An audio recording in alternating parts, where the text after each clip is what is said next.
You ask Tiger to solve. This deals with linear equations with one unknown.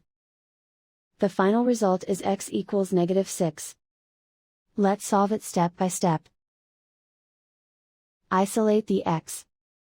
Multiply both sides by inverse fraction 3 over -4. Simplify the arithmetic. Group like terms. Multiply the coefficients. Simplify the arithmetic.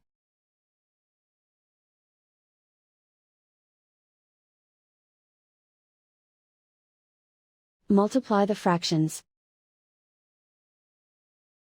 Simplify the arithmetic.